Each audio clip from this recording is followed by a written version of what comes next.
Les informations, bref, bonsoir. Le gouvernement et la Civil Construction Company Limited, CCCL, proposent un fonds pour venir en aide aux victimes de l'explosion survenue à la CCCL en décembre dernier. Le fonds proposé sera composé de 15 millions de roupies provenant de la vente de matériaux de construction existants à CCCL. La CCCL fournira 10 millions de roupies supplémentaires au fonds par mois si la CCCL devient opérationnelle. Les victimes ont exprimé leurs préoccupations concernant le fonds proposé lors de la conférence publique hier à l'école primaire Cascade. Le comité qui représente les victimes a déclaré qu'il discuterait davantage de la proposition avant de revenir devant le gouvernement.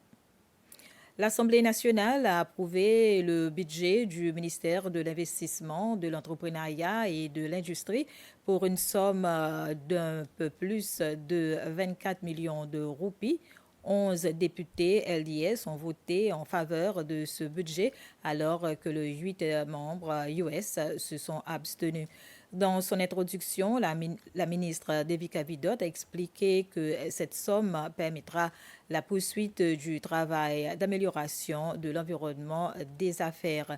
L'Assemblée a également approuvé le budget pour la Société séchelloise de l'investissement pour une somme de 12 363 000 roupies. Encore une fois, seuls les membres LDS ont voté en faveur de ce budget. Les membres de l'opposition s'étant abstenus. La Cour suprême a ordonné la prolongation de la détention provisoire de 14 jours de 9 Iraniens accusés de trafic de drogue, ainsi que pour Rachel Douglé pour la mort de sa mère, Rosie Bistoké, en attendant sa comparution l'année prochaine. Encore aujourd'hui, nous avons noté l'affaire Rachel Douglé. Elle a comparu aujourd'hui pour des formalités. Elle a été inculpée pour meurtre de la mort de sa mère Rosie Bistoké, survenue vers la fin de décembre de l'année dernière.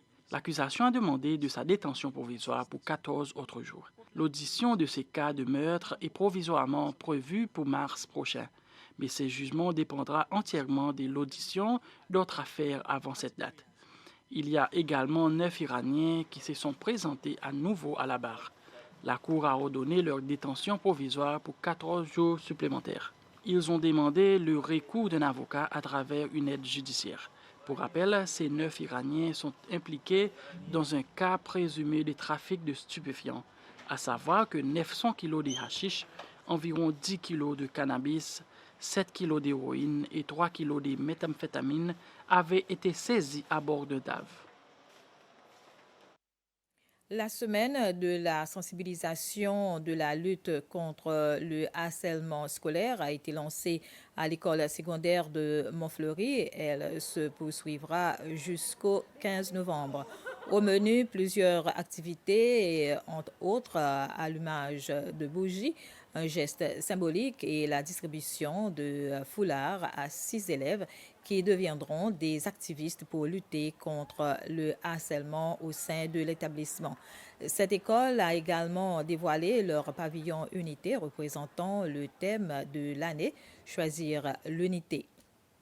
Voilà, c'était les informations. Bref, merci de votre attention.